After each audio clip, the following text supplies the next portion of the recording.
नमस्ते बच्चों, आज हम पढ़ेंगे हिंदी बाल भारती। और हिंदी बाल भारती में हम पढ़ने वाले हैं पाठ 11। तो पाठ 11 है मीठे बोल, और ये है पेज नंबर 60 पर, बराबर। तो पाठ पढ़ेंगे, इसके बाद पेज नंबर 61 से हम स्वाध्याय को देखेंगे। तो पहले हम पाठ का जो है वाचन कर लेते हैं, बराबर। देखते हैं व्यावहारिक सृजन। तो सृजन मतलब होता है निर्माण करना,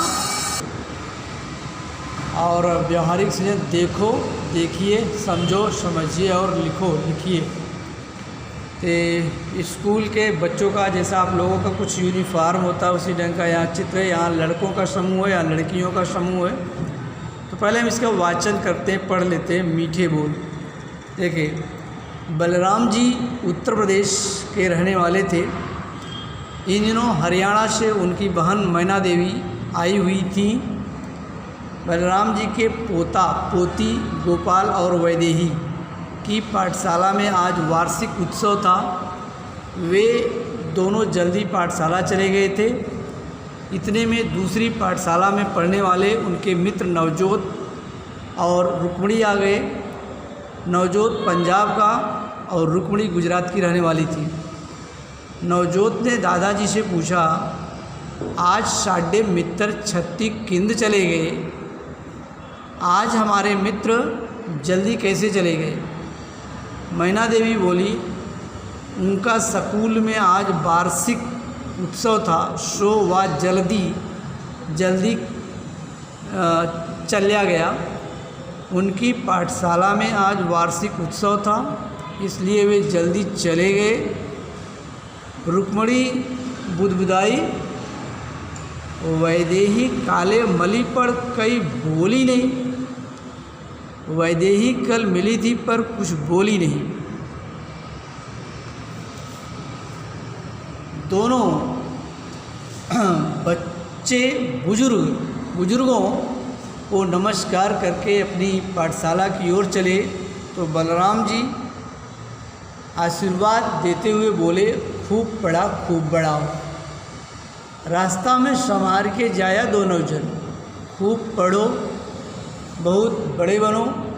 रास्ते में दोनों संभल कर जाना। रुक्मणी व नवजोत सोच रहे थे कि भारत की अलग अलग बोलियों और भाषाओं में कितनी समानता और मिठास है। हम सबने अलग अलग बोली भाषा का प्रयोग किया, फिर भी आसानी से एक दूसरे की बात समझ गए। सचमुच भाषा संवाद के लिए होती है, विवाद के लिए नहीं।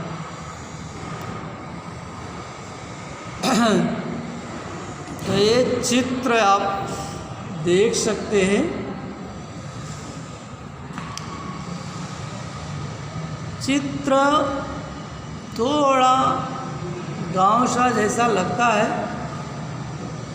क्योंकि ये घर की जो बनावट और छत पर मुर्गा और पेड़ पर कबूतर। शहर में आपको इस तरीके के घर तो जल्दी देखने को मिलेंगे नहीं,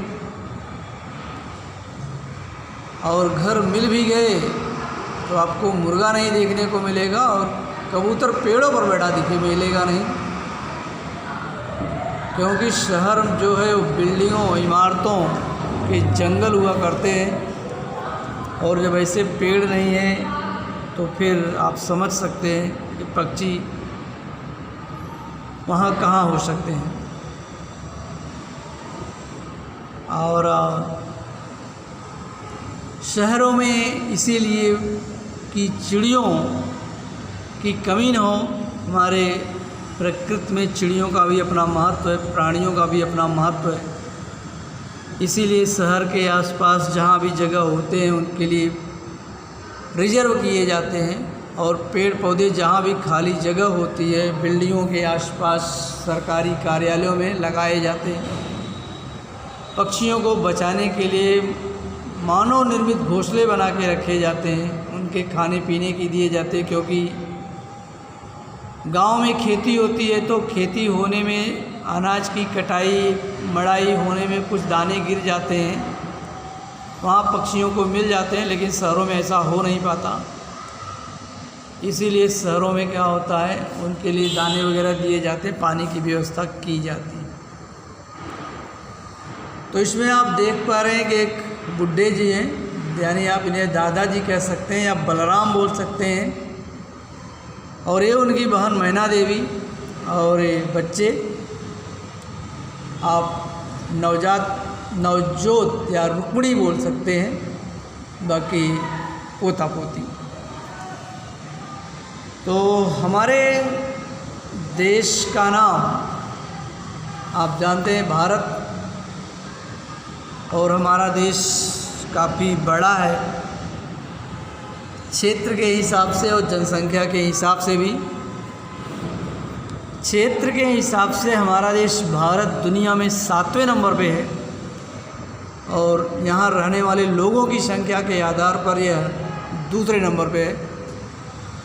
हमारा देश भारत है। इतने बड़े देश को चलाने के लिए हमारे देश को छोटे छोटे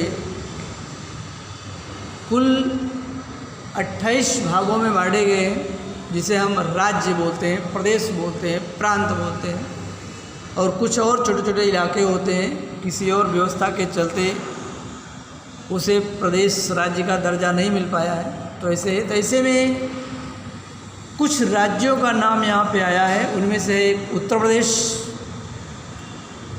हरियाणा, पंजाब और गुजरात। बराबर, ये हमारे भारत देश के 4 राज्यों के नाम यहाँ पर आए हुए हैं। इसमें जो पाठ में बताने की कोशिश की गई है वो है मीठे बोल, कि भगवान ने सभी को, हम सबको एक ही जीव दिया है, और जीव जो होती है वो बोलने में मदद करती है, और आप इसी जीव से अच्छे वचन बोल करके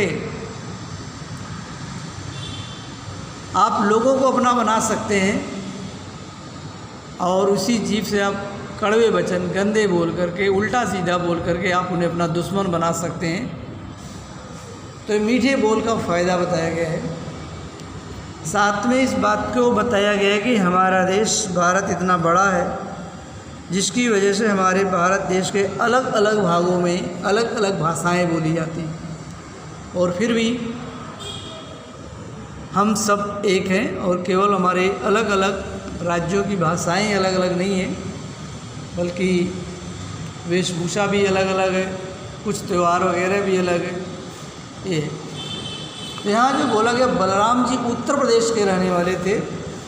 ये बलराम जी, और उत्तर प्रदेश हमारे भारत देश के उत्तर में स्थित एक राज्य, वो भी जनसंख्या के मामले में सबसे बड़ा राज्य है।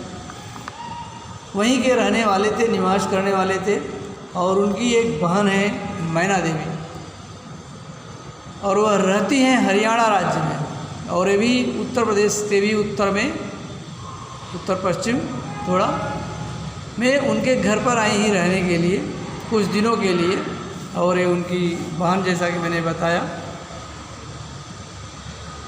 और बलराम जी के पोता पोती, तो पोता किसको कहते हैं और पोती किसको कहते हैं? बेटे के बेटे को पोता कहते हैं, और बेटे के बेटी को पोती कहते हैं। बराबर, तो बलराम जी के पोता पोती यानी बेटे का बेटा और बेटे की बेटी, जिनके नाम है गोपाल, बेटे के बेटा यानी पोता का नाम, और पोती यानी बेटे की बेटी का नाम है वैदेही। कि पाठशाला में, स्कूल में, विद्यालय में आज वार्षिक उत्सव था। वार्षिक मतलब होता है साल भर में, पूरे एक साल के, उत्सव माने होता है त्यौहार। तो वार्षिक उत्सव, हर स्कूल में वार्षिक उत्सव मनाया जाता है। साल में एक बार होता है, बच्चों के लिए अच्छे अच्छे प्रोग्राम, कार्यक्रम रखे जाते हैं, ये सब बातें होती हैं। और चूँकि पाठशाला में गोपाल और वैदेही की वार्षिक उत्सव था, इसीलिए वे दो के दोनों ही बहुत जल्दी पाठशाला यानी विद्यालय चले गए थे। तो इतने में ही दूसरी पाठशाला में पढ़ने वाले उनके मित्र यानी दोस्त, किसके मित्र दोस्त? गोपाल और वैदेही के मित्र यानी दोस्त नवजोत और रुक्मणी आ गए। नवजोत और रुक्मणी दूसरे विद्यालय में पढ़ते थे, तो शायद ऐसा हो सकता है कि दोनों लोगों का स्कूल एक ही तरफ हो और घर से निकलने के बाद स्कूल के बीच में कुछ दूर तक उन लोगों को साथ ही जाने का रास्ता होगा। इसीलिए वे लोग अपने नवजोत और रुक्मणी अपने घर से निकलते समय आते हैं गोपाल और वैदेही के घर पे और साथ में मिल कर के वे लोग जाते हैं। और नवजोत पंजाब का रहने वाला है। पंजाब भी हमारे भारत देश के उत्तर का वो भी राज्य, और रुक्मणी गुजरात की रहने वाली है और गुजरात भारत के पश्चिम में स्थित राज्य है। और उत्तर प्रदेश और हरियाणा की बोली तो हिंदी ही है, लेकिन फिर भी हिंदी होने के बावजूद भी थोड़ा बहुत अंतर तो है। और पंजाब की जो भाषा है वो पंजाबी और गुजरात की जो भाषा है वो गुजराती है। तो नवजात उसी पंजाब का रहने वाला है और रुक्मणी गुजरात की रहने वाली है। तो उनके साथ है, इसीलिए वे लोग आए। और आते ही नवजोत ने दादाजी से पूछा, दादाजी से पूछा तो उसने अपनी भाषा में पूछा, बराबर, आज साढ़े मित्र छत्ती किंद चले गए, यानी आज हमारे मित्र यानी दोस्त छत्ती यानी जल्दी, किंद यानी कैसे चले गए। ये चूँकि नवजोत पंजाब का था, पंजाबी उसकी मातृभाषा थी, इसीलिए उसने क्या किया, वो पंजाबी में ही पूछ लिया। यानी वही यहाँ उसका ये मतलब बताया गया है कि आज हमारे मित्र जल्दी कैसे चले गए। नवजोत ने पूछा तो दादाजी से, लेकिन उत्तर दिया बलराम जी की बहन मैना देवी ने। बोले उनका इस स्कूल में आज वार्षिक उत्सव था, सो वह जल्दी चला गया।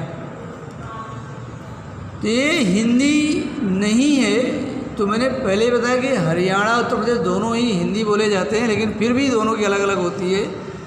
ये उनकी अपनी स्थानीय भाषा है, लोकल भाषा है, यानी भोजपुरी एक ढंग से बोल सकते हैं। इसका मतलब है उनके स्कूल में, उनकी पाठशाला में, स्कूल यानी पाठशाला में आज वार्षिक उत्सव था। वार्षिक यानी वार्षिक उत्सव था, पर्व था, इसीलिए वे जल्दी चले गए। जल्दी चला गया यानी चले गए।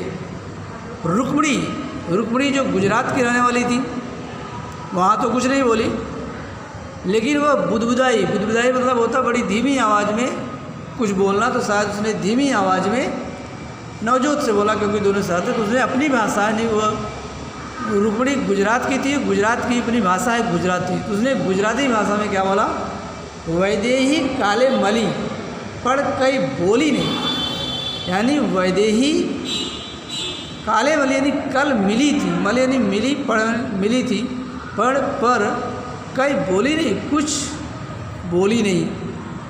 ये अपनी भाषा। दोनों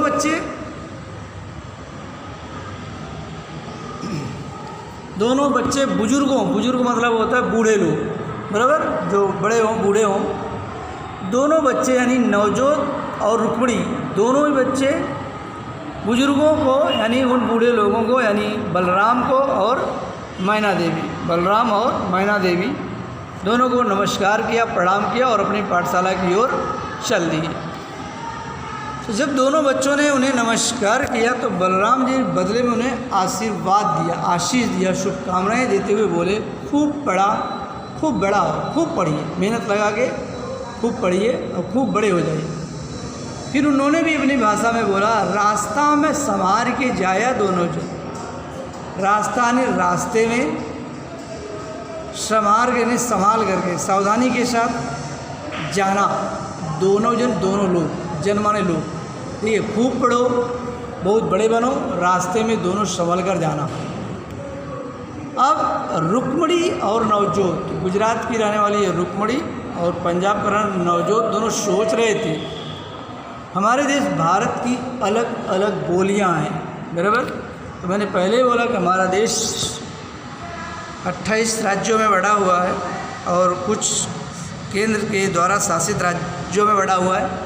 सबकी अपनी अलग अलग बोलियां हैं, फिर भी भाषाओं में बहुत सारी समानता है, थोड़े बहुत अंतर के साथ बोले जाते हैं। और बोलने की भाषा जो बड़ी प्यारी है, मिठास यानी प्यार से भरी हुई है।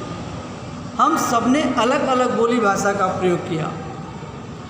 जहाँ बलराम जी ने उत्तर प्रदेश की भाषा का इस्तेमाल किया, जो वहाँ की अवधी हो सकती है, भोजपुरी हो सकती है, ठेठ हो सकती है, खड़ी बोली हो सकती है, ब्रज हो सकती है।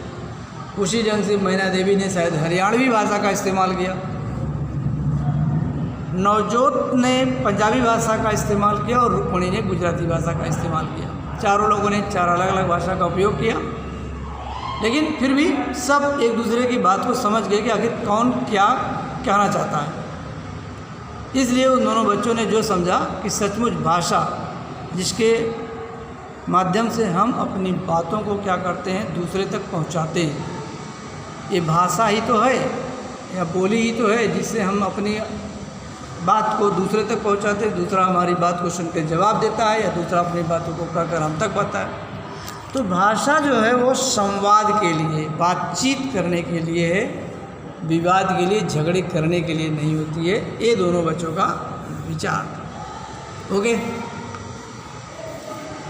तो अब स्वाध्याय देखिए यहाँ पे।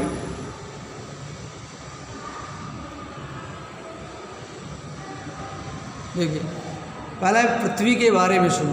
तो पृथ्वी, आपको मालूम है कि हम पृथ्वी पर ही रहते हैं। हम सब पृथ्वी को दूसरी माता मानते हैं। एक माँ वो होती है जो हमें जन्म देती है, और पृथ्वी जो हमारी धरती माता है, और धरती में ही उपजे हुए अन्न जल का उपयोग करके हम बड़े होते हैं। हम जो कुछ भी भोजन करते हैं, गेहूँ, चावल, ज्वार, बाजरा, इसी तरह से दलहन, अरहर, तुअर, चना, मटर, सब्जी, गोभी, बैगन, भिंडी, टमाटर, फल, आम, केला, सेब, संतरा, मौसमी, जो कुछ भी खाते हैं, आखिर वह सब चीज़ें हमें धरती से ही तो उत्पन्न होकर के मिलती है। हम पानी पीते हैं, पानी भी जो होता है वह धरती पर ही होता है, समुद्र में होता है। समुद्र में उड़ करके वाष्प बन करके बादल बनते हैं, उड़ करके हमारी नदियों में आता है, तालाबों में आता है, कुओं में आता है, जो ज़मीन के अंदर जाता है, मिल करके हम गांव में पंपिंग सेट या नल से उपयोग करते हैं। तो यानी कहने का मतलब धरती में ही उत्पन्न हुए हम अनाज फल को खा करके बड़ा होते हैं, उनके पानी पी करके बड़े होते हैं, और धरती पर ही हम रहते हैं। हमारे घर धरती पर ही हैं, बराबर। या कुछ ऐसी चीज़ भी हम खाते पीते हैं जो हमें डायरेक्ट धरती से नहीं मिलती है। जैसे दूध है, हम दूध पीते हैं, दूध तो धरती से मिलता नहीं। दूध हमें गाय, भैंस, बकरी से मिलता है, लेकिन गाय, भैंस, बकरी दूध तब देती है जब वह जीवित रहती है, और वह भी अपने भोजन के लिए क्या करती है, घास खाती है, पानी पीती, तो ये धरती का ही ना। तो ये जो है धरती हमारी जो है दूसरी माता है। तो धरती को हमें सुरक्षित रखना है, संरक्षित रखना है, उसे पर किसी प्रकार का प्रदूषण नहीं फैलाना है। इसके अलावा धरती के अलग अलग नाम हैं। धरा, वसुंधरा, भू, अवनी, पृथ्वी, ये हमारे धरती के अलग अलग नाम हैं। धरती जो होती है वो आकार में गोल होती है, और सूर्य से धरती को प्रकाश और गर्मी मिलती है। सूर्य जो है तारा है। सूर्य के पास 8 ग्रह हैं जो सूर्य के चारों ओर चक्कर लगाए, और ऐसे पिंडों को हम ग्रह बोलते हैं। तो हमारी धरती भी ऐसी है। धरती जो है हमारी सूर्य से नंबर 3 पर आती है, और पृथ्वी के पास अपना एक उपग्रह होता है, जो ग्रह के चक्कर लगाए उन्हें उपग्रह, उन्हें चंद्रमा बोलते हैं। तो पृथ्वी पर 12 घंटे का दिन और 12 घंटे की रात होती है, बराबर। इस ढंग से इतना है, और भी बहुत सारे आप जानेंगे। अब अगला देखिए, किसी बंदरगाह के बारे में पढ़ी हुई जानकारी बताओ। तो बंदरगाह क्या होता है, बराबर। बंदरगाह ऐसी जगह होती है जहाँ पर पानी वाली जहाज़ आकर रुकती है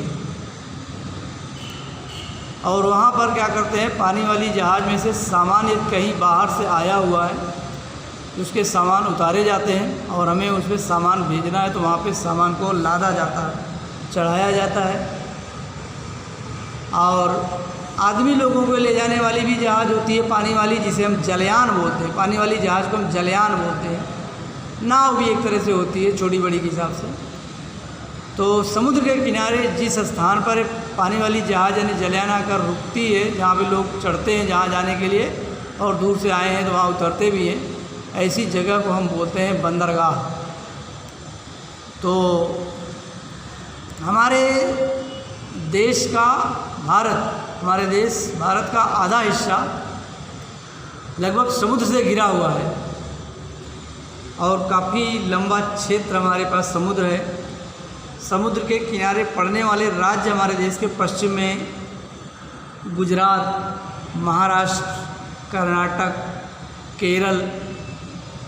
तो दक्षिण में जो है अरब सागर है, उसके किनारे पड़ने वाले बहुत सारे बंदरगाह हैं। जो मुंबई में स्थित नुआवा शेवा है, बंदरगाह है। दक्षिण में हमारे हिंद महासागर है, पूर्व में बंगाल की खाड़ी, तो पूर्व में भी है हमारे पास तमिलनाडु, आंध्र प्रदेश, उड़ीसा, पश्चिम बंगाल और पांडिचेरी वाले राज्य हैं। और इनके समुद्रों के किनारे जो है बहुत सारे बंदरगाह हैं और जहाँ से हमारे देश के अलग अलग समुद्र के किनारे वाले शहरों में जाने के लिए पानी वाले जहाज़ों यानी जलयान का उपयोग किया जाता है। जैसे बड़ौच बंदरगाह, सूरत, मुंबई, सिंधुदुर्ग, कालीकट, कन्याकुमारी है और पूर्वी साइड में विशाखापट्टनम वगैरह। और अपने देश मुंबई जो है अंतर्राष्ट्रीय बंदरगाह है, अपने देश से दूसरे देशों के लिए भी जलयान आते जाते हैं। तो समझ आया।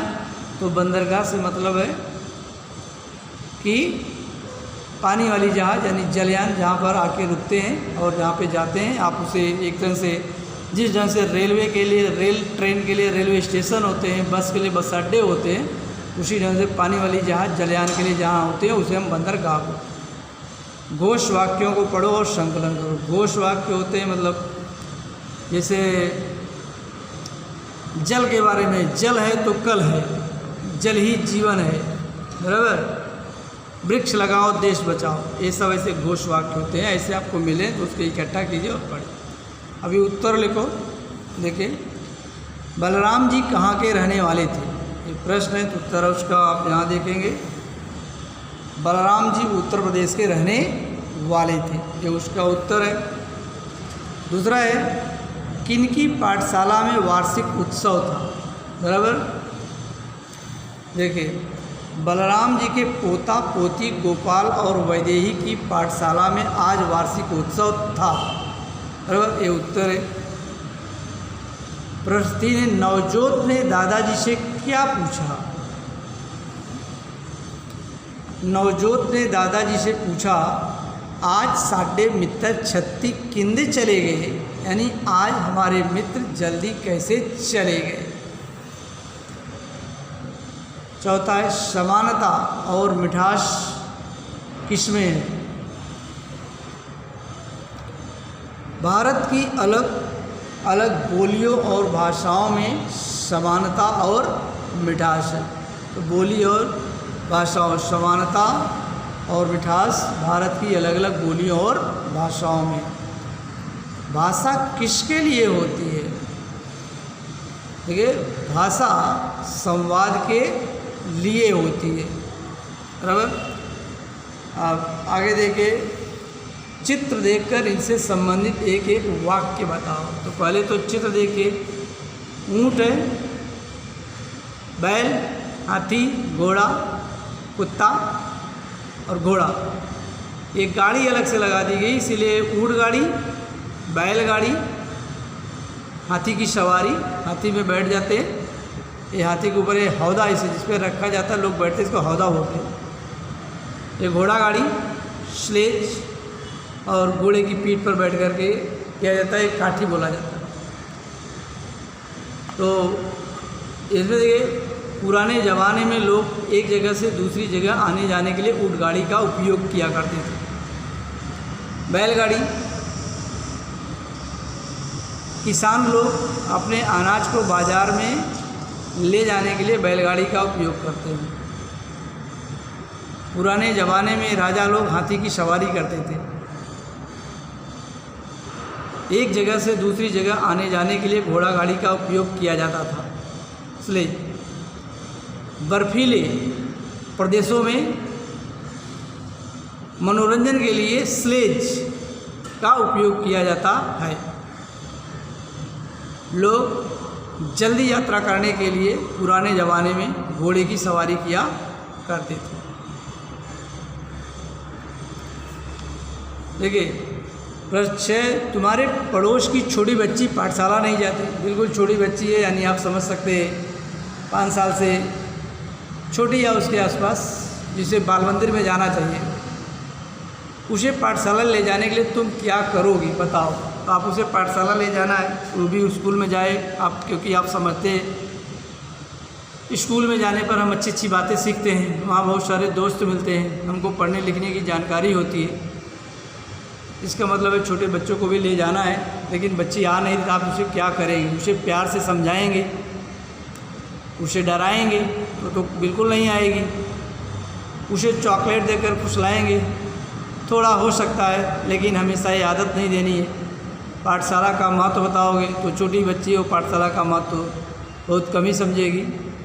साथ में लेकर पाठशाला जाओगे तो मेरे ख्याल से सबसे अच्छा है कि आप साथ में लेकर के उसे पाठशाला जाएंगे, ताकि वो धीरे धीरे आपके साथ में रह करके वो धीरे धीरे वो पाठशाला जाने के बारे में वह समझ जाएगी और आएगी। ओके, तो इस तरीके से इस पाठ को आप पढ़ेंगे और समझेंगे, और इसके उत्तर वगैरह आप जो भी है उसे आप लिखेंगे। ओके, धन्यवाद।